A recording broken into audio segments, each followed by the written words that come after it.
আরে আস্তে, আপনি একজন সেনাবাহিনী, আপনার অনেক শক্তি, আপনি সকালে ব্যায়াম করেন, আপনার সাথে আমি কি পারব? এটা তো আমার প্রথম, তাই বলছিলাম অন্যদিন হবে। আমার সেনাবাহিনী স্বামী তো আমার কোনো কথাই মানতে রাজি ছিল না। সে তখন আমাকে ধাক্কা দিয়ে বিছানায় ফেলে দিল। বন্ধুরা, মূল ঘটনাটি শুরু করার পূর্বে তোমাদের কাছে ছোট্ট একটা রিকোয়েস্ট। তোমরা যারা এখনো আমার চ্যানেলটি সাবস্ক্রাইব করনি, তারা চ্যানেলটি সাবস্ক্রাইব করে পাশে থাকবা। এবার আসল ঘটনাটি শুরু করি। আমার নাম ফারজানা। বিয়ের দিন বাসর রাতে জানতে পারি যে আমি নাকি মা হতে চলেছি। কিন্তু এটা কি করে সম্ভব? কারণ বিয়ের আগে তো আমি কখনো কোনো অচেনা ছেলের সঙ্গে কথা বলা তো অনেক দূরের কথা। আমি তো কোনো আলগা ছেলের সঙ্গে কথাও বলতে ভয় পেতাম। আমার বিয়ে একজন সেনা বাহিনীর সঙ্গে হয়েছিল। বাসর রাতে আমি যখন মুখে ঘোমটা টেনে ও মনে অনেক আশা নিয়ে আমার সাহসী সেনা বাহিনী স্বামীর অপেক্ষায় বসেছিলাম, তার কিছুক্ষণ পরেই আমার স্বামী বাসর রাতে ভিতরে এসে দরজা ভেতর থেকে বন্ধ করে দিয়ে আমার কাছে এসে বলল, ফারজানা, আজ আমাদের প্রথম রাত, তাই আমি এই রাতটাকে চিরস্মরণীয় করতে চাই। আর সেই জন্যই আমি প্রথমেই তোমাকে একটা উপহার দিয়ে খুশি করতে চাই। এই বলে আমার স্বামী যখন আমার হাতে একটা সুন্দর দেখে সোনার আংটি উপহার হিসেবে দিয়েছিল, তখন আমি ভীষণ খুশি হয়েছিলাম। তারপর স্বামী আমার মুখের ঘোমটা তুলে আমার দিকে তাকিয়ে বলল, মাশাল্লাহ ফারজানা, তোমাকে আজ ভীষণ সুন্দর দেখাচ্ছে। স্বামী আমার সৌন্দর্যের কিন্তু অনেক প্রশংসা করেছিল। স্বামীর কথা শুনে আমি তো খুশিতে লজ্জায় লাল হয়ে গেছিলাম।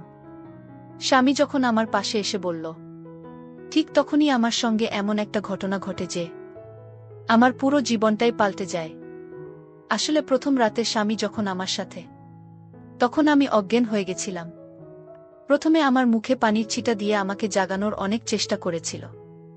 তারপরেও আমার যখন জ্ঞান ফিরে আসেনি, তখন বাধ্য হয়ে বাড়িতে একজন ডাক্তারকে ডেকেছিল এবং ডাক্তারই যখন আমার চেকআপ করেছিল, তারপরে যা বলেছিল সেটা শুনে তো আমি এবং আমার শ্বশুরবাড়ির লোকেরা সবাই খুব আশ্চর্য হয়েছিল। কারণ ডাক্তার বলেছিল আমি নাকি মা হতে চলেছি। কিন্তু এটা কি করে সম্ভব? ডাক্তারের কথা শুনে আমি তো হতভম্ব হয়ে গিয়েছিলাম। তারপর ডাক্তারের কথা শুনে তো আমার শ্বশুরবাড়ির লোকেরা আমার চরিত্রের উপরে লাঞ্ছনা লাগাতে শুরু করেছিল। আসলে আমরা 3 বোন ছিলাম এবং আমি বাসার বড় মেয়ে ছিলাম। আমি তো খুব লাজুক স্বভাবের মেয়ে ছিলাম। কলেজের পড়াশোনা পুরো করার পরে আমার আব্বু সাগর নামের একটি ছেলের সঙ্গে আমার বিয়ে পাকা করেছিল এবং আমার হবু স্বামী পেশায় একজন সেনা বাহিনী ছিল। আমার হবু স্বামী সাগরের চাকরি দেখেই তো আমার আব্বু তাকে আমার জন্য পছন্দ করেছিল। আমার বিয়ের কথাবার্তা চলাকালীন হবু স্বামী কিন্তু বলে দিয়েছিল যে বিয়েতে কোনো রকম যৌতুক নেবে না। এই বিয়েটা আমাদের দূর সম্পর্কের এক খালা ঠিকঠাক করেছিল। বিয়ে পাকা হওয়ার আগে খালা আমার অভিভাবকদের বলেছিল যে তারা নাকি অনেক ভালো মানুষ। বিশেষ করে আমার খালা হবু শাশুড়ির ব্যাপারে বলেছিল যে উনি নাকি কোনো যৌতুক নেবেন না এবং আমাকে শুধুমাত্র 2 জোড়া কাপড়েই বিদায় করে শ্বশুরবাড়িতে নিয়ে যাবেন। তারপর আমার বিয়ে পাকা হওয়ার পরে আমার শ্বশুরবাড়ির লোকেরা যখন বিয়ের দিন ঠিকঠাক করতে এসেছিল, সেদিন আমার শাশুড়ি আমার আব্বু আম্মুকে আড়ালে নিয়ে গিয়ে বলেছিল যে সে নাকি শুধুমাত্র 2 জোড়া কাপড়েই আমাকে নিয়ে যাবেন। কিন্তু ওই সময় আমার আব্বু আম্মু তো আমার শাশুড়ির কথার মানেটা বুঝতে পারেনি। আসলে উনি তো সবকিছুই ডবল করে চেয়েছিলেন। ওই জন্যই উনি শুধু বারবার 2 জোড়া কাপড়ের কথা বলেছিলেন। সেদিন আমার শাশুড়ি আব্বু ও আম্মুকে বলেছিলেন যে এই বিয়েটা তো পাকা হয়ে গেছে, তাই উনি 10 ভরি গয়না এবং বাড়ির সমস্ত ফার্নিচার নেবেন। শুধু তাই নয়, উনি নগদ 5 লাখ নগদ টাকাও চেয়েছিলেন। এমনকি উনি এই কথাগুলো সাগরকে বলতে বারণ করেছিলেন এবং আমার আব্বু আম্মুকে হুমকি দিয়েছিলেন যে সাগরকে এই কথা বললে উনি কিন্তু এই বিয়েটা ভেঙে দেবেন। প্রথমে তো আমার অভিভাবকরা বুঝতেই পারেনি যে আমার শাশুড়ি এতটা লোভী মানুষ ছিলেন, কারণ আমার খালা তো তাদের ব্যাপারে অনেক তারিফ করেছিল। কিন্তু বিয়ে পাকা হওয়ার পরে আমার আব্বু আর পিছু সরতে পারেনি।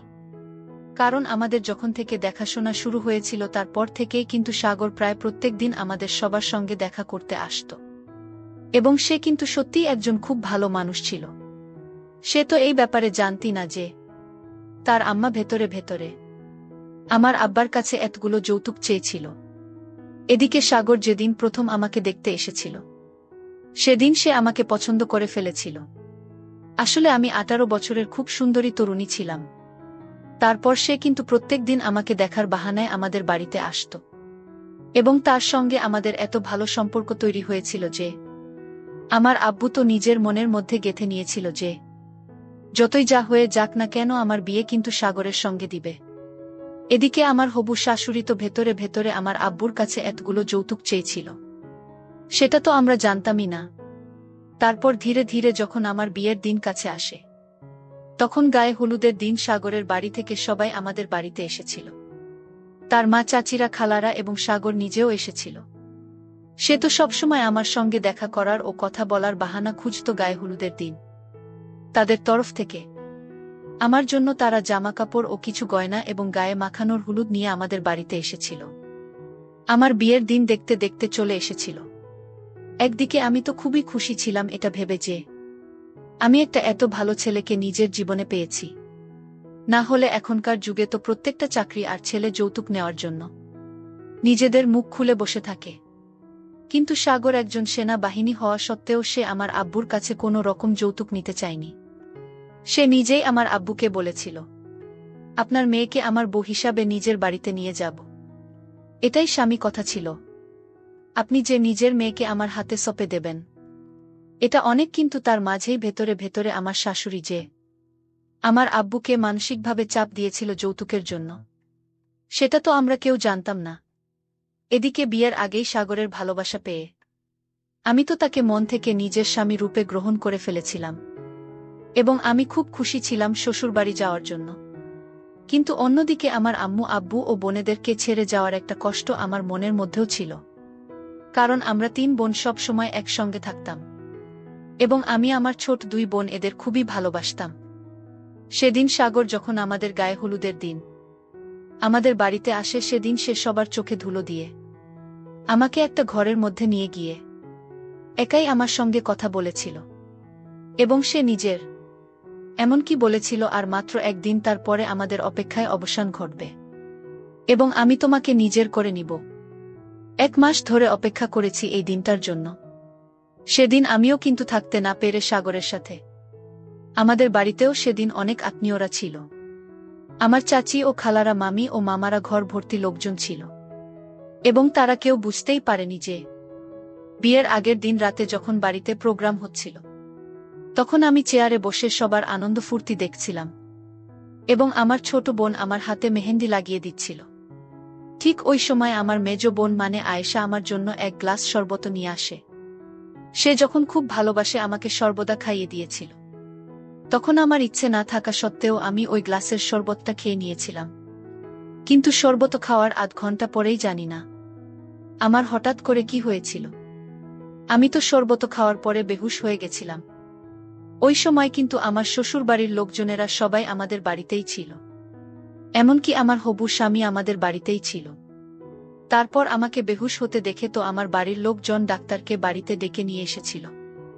ওই সময় ডাক্তার যখন আমার চেকআপ করছিল, তখন আমার হবু শাশুড়ি তো আব্বু আম্মুকে যা ইচ্ছে তাই বলে অপমান করেছিল।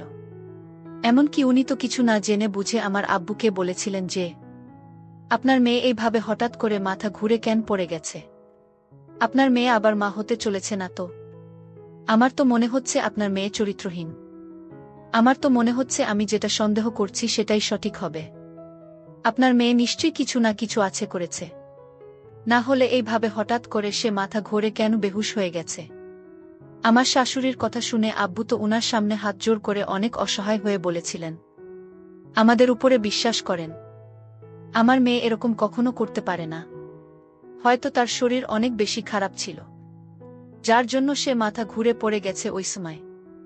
কিন্তু আমার স্বামী তার মাকে বলেছিল, আম্মা, তুমি কিছু না জেনে বুঝে কিভাবে ফারজানার উপর এত বড় মিথ্যা আরোপ করতে পারলে? শুধুমাত্র গর্ভবতী হলে কি মাথা ঘুরে পড়ে যায়? আরও তো অন্য কিছু ব্যাপার থাকতে পারে। তাই তুমি ফারজানার ব্যাপারে আর একটাও বাজে কথা বলবে না। ফারজানার উপরে আমার অনেক বিশ্বাস আছে। আমি তাকে গত 1 মাস থেকে চিনি, জানি। তাই আমার বিশ্বাস আছে যে ফারজানা এরকম কখনই করতে পারে না। ওই সময় আমাদের বাড়িতে উপস্থিত থাকা সব কুটুমজনেরা কিন্তু আমার ব্যাপারে এরকম মন্তব্য করেছিল। ঠিক ওই সময় আমাদের ঘরের জানালা দিয়ে কেউ রিপোর্ট টেস্ট ছুঁড়ে ফেলে দেয়। ওই রিপোর্ট দেখে আমার শাশুড়ি তো হাউমাউ করে কাঁদতে কাঁদতে ওই রিপোর্ট হাতে নিয়ে তার ছেলের কাছে গিয়ে বললেন, দেখতে পাচ্ছিস তো, এখন তো তোদের বিয়ে হয়নি, আর তুই এই মেয়েটার উপরে এত ভরসা করছিস। তাহলে এই রিপোর্ট টেস্ট কেন এখানে কেউ ছুঁড়ে ফেলেছে? তাহলে এই মেয়েটার মধ্যে নিশ্চয়ই কোনো খুঁত আছে। তারপর আমার শাশুড়ি ডাক্তারের কাছে গিয়ে বললেন, ম্যাডাম আপনি সত্যি করে বলেন, এই মেয়েটা কি হয়েছে? ডাক্তারে তখন সবার সামনে বলেছিল, আমি নাকি মা হতে চলেছি। ওই কথা শুনে তো আমার শাশুড়ি হাউ মাউ করে কাঁদতে কাঁদতে তার ছেলের সামনে গিয়ে বলেছিল, দেখলি তো, এবার তো আমার কথার বিশ্বাস করলি না যে এই মেয়েটা চরিত্রহীন। ডাক্তারের চলে যাওয়ার পরে আমার যখন জ্ঞান ফিরে আসে, তখন আমার হবু স্বামী আমাকে সবকিছু বলেছিল। এদিকে আমার শাশুড়ি তো তার ছেলেকে এই বিয়েটা ভাঙতে বলেছিল, কিন্তু আমার হবু স্বামী সবকিছু জানার পরেও এই বিয়েটা ভাঙতে রাজি হয়নি। তারপর আমার শাশুড়ি এটা সুযোগ নিয়ে আমার আব্বু ও আম্মুকে বলেছিল যে উনি নাকি একটা শর্তেই বিয়ে করাতে রাজি আছেন। ওদিকে আমার আব্বু তো কেঁদে কেঁদে অস্থির হয়ে পড়েছিল। তারপর আমার শাশুড়ি বলছিল, উনি নাকি 10 লাখ টাকা ও একটা 4 চাকাও নিবেন, তবে নাকি আমাকে বাড়ির বউ করবেন। আমার আব্বু তো বাধ্য হয়ে আমার শাশুড়ির সব কথা মানতে রাজি ছিল। এদিকে আমার মা আমার আব্বুর সঙ্গে এই ব্যাপারে ঝগড়াও করেছিল যে আমার আব্বু যদি তার জমানো সব টাকা আমার বিয়েতে খরচ করে দেয়, তাহলে আর বাকি 2 মেয়ের বিয়ে কিভাবে দেবে। এদিকে আমি আমার হবু স্বামীকে প্রমাণ দেওয়ার চেষ্টা করেছিলাম যে আমি চরিত্রহীন নই এবং আমি মা হতে পারি না, কারণ আমি তো কারো সঙ্গে। তাহলে আমি কিভাবে মা হতে পারি? আমি তো অনেক বেশি ঘাবড়ে গিয়েছিলাম আমার বিয়ে নিয়ে, কারণ আমি যখন শুনেছিলাম যে আমি নাকি মা হতে চলেছি, আমি তো তখন ভেবে নিয়েছিলাম যে এবার তো আমার বিয়েটা ভাঙা নিশ্চিত। কারণ কোনো ছেলে বিয়ের আগে যখন মেয়েটার ব্যাপারে এটা জানতে পারবে যে আছে, তাহলে তো সেই ছেলেটা কখনোই ওই মেয়েকে বিয়ে করবে না। কিন্তু সবকিছু জানার পরেও আমার হবু স্বামী আমাকে বিয়ে করতে রাজি ছিল। এবং কেন সবকিছু জানার পরেও আমার স্বামী আমাকে বিয়ে করতে রাজি ছিল এটা জানার পরে কিন্তু আপনারাও আশ্চর্য হয়ে যাবেন।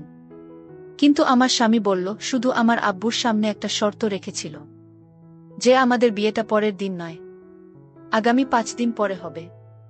কারণ এসব ঘটনা তো আমাদের বিয়ের আগের দিন হয়েছিল। আমার আব্বু তো ওই সময় ছেলেপক্ষ ওদের সব শর্ত মানতে রাজি ছিল। ওদিকে আমার আব্বু আমার শাশুড়ির কথা মতো সব যৌতুক কিন্তু প্রস্তুত রেখেছিল, ঘরের সমস্ত ফার্নিচার থেকে শুরু করে 10 লাখ টাকা পর্যন্ত। এমনকি মোবাইল ফোন আমার শাশুড়ি যৌতুক হিসেবে চেয়েছিল। এবং সেই সমস্ত যৌতুক আমার বাবা উপরের একটা ঘরে রেখেছিল এবং সেই ঘরের আলমারির ভিতরে 10 লাখটাও রেখেছিল। কিন্তু পরের দিন সকালে আমার বাবা যখন ওই ঘরটা খুলে দেখে, তখন দেখে যে আমার বিয়ের সমস্ত যৌতুক সেখান থেকে উধাও ছিল। এমনকি আমার বিয়ের 10 ভরি গয়না, 10 লাখ টাকা সবকিছু উধাও ছিল। এবং আবু তখনই বুঝতে পেরেছিল যে আমাদের বাড়িতে চুরি হয়েছে। আমার আব্বু তো হাউমাউ করে কাঁদতে কাঁদতে বাধ্য হয়ে আমার হবু স্বামীকে ফোন করে সবকিছু বলেছিল।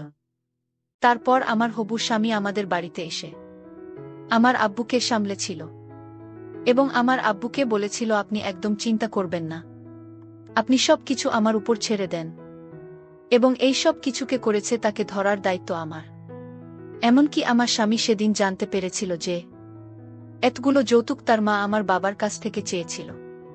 এবং এটা জানতে পেরে তার পরের দিন সকালে আমার স্বামী আমাদের বাড়িতে সবাইকে ডেকেছিল। তারপর আমার স্বামী সবার সামনে তার মায়ের উপরে রাগ করে ওনাকে অনেক কথা শুনিয়েছিলেন এবং বলেছিলেন, আম্মা আমি একজন সেনাবাহিনী, আমি সৎভাবে নিজের কাজ করি, আর আপনি একজন সেনাবাহিনীর মা হয়ে কিভাবে তাদের কাছে যৌতুক চাইতে পারেন? আপনার একটুও লজ্জা বোধ হলো না এই অপরাধটা করতে? আমি তো আপনাকে আগেই বলেছিলাম যে আমি যেখানেই বিয়ে করি না কেন আমি কোনো যৌতুক নেব না। তা সত্ত্বেও আপনি শ্বশুরমশাইয়ের উপরে চাপ দিয়ে এই জঘন্যতম কাজটা করেছেন। এটার জন্য আমি আপনাকে শাস্তি দেব। তখন আমার শাশুড়ি কেঁদে কেটে তার ছেলেকে বলেছিল, আমি তোর মা, তুই আমাকে শাস্তি দেবি? আমি তো ওই সময় মাথা নিচু করে চুপচাপ দাঁড়িয়েছিলাম, কারণ আমি তো কিছুই বুঝতে পারছিলাম না যে আমার বিয়ের দিনে এসব কি হচ্ছিল? এবং কেউ তো ছিল যে আমার ক্ষতি চাইছিল। কিন্তু কে বা কারা চায়নি যে আমার বিয়ে একজন সেনাবাহিনীর সঙ্গে হয়? আমি তো স্বপ্নেও ভাবতে পারিনি যে আমার বিয়ের দিনে আমাকে এইসব কিছু দেখতে হবে। তারপর আমার হবু শাশুড়ি অনেক এগিয়ে আমার দিকে আঙুল দেখিয়ে বললেন, এই সব কিছু তো এই মেয়েটার জন্যই হচ্ছে। এই মেয়েটা যখন থেকে আমাদের জীবনে এসেছে তখন থেকে একটার পর একটা ঘটনা ঘটেই চলেছে। ওদিকে আমার আব্বু তো মাথায় হাত দিয়ে বসে পড়েছিল। তার তো কথা বলার মতো অবস্থা ছিল না। তারপর আমার হবু স্বামী তার মাকে চিৎকার করে বলল, আম্মু, এবার অনেক হয়েছে। আপনি এবার চুপ করে থাকেন। কারণ আপনি সত্যিটা জানেন না, সত্যিটা শুধুমাত্র আমি ফারজানাই জানি। তারপর আমার স্বামী ওখানে উপস্থিত থাকা কবির নামের ওই ছেলেটির কলার ধরে বলেছিল, এবার তুমি সত্যি কথা বল, না হলে কিন্তু অনেক খারাপ হবে। আসলে কবির আমাদের গ্রামে থাকত এবং কবিরের সঙ্গে আমার মেজ বোন আয়েশার খুব ভালো বন্ধুত্ব ছিল। আসলে তারা দুজনে একসঙ্গে কলেজে যেত। আমরা তো এটাই ভাবতাম যে তাদের দুজনের খুব ভালো বন্ধুত্ব রয়েছে, কিন্তু আমরা কেউ এটা জানতাম না যে কবির ও আয়েশা একে অপরকে খুব ভালোবাসত এবং আয়েশা শুধুমাত্র নিজের কথা ভেবে আমাকে এতটা বদনাম করেছিল। এবং আমার মেহেন্দির দিনে যখন আয়েশা আমাকে ভালোবেসে শরবত খাইয়েছিল, তখন তো আমি জানতেই পারিনি যে ওই শরবতের মধ্যে আয়েশা কিছু একটা মিশিয়ে দিয়েছিল, যেটা খেয়েই আমি বেহুশ হয়ে গিয়েছিলাম। তারপর যে ডাক্তারটা আমাদের বাড়িতে এসেছিল, সেই ডাক্তারকে কবির ঘুষ দিয়ে বলেছিল যে ডাক্তার যাতে আমাদের বাড়ির লোককে মিথ্যা কথা বলে যে আমি গর্ভবতী আছি। এবং এই সব কিছু আমার সেনা স্বামী তদন্ত করার পরে জানতে পেরেছিল।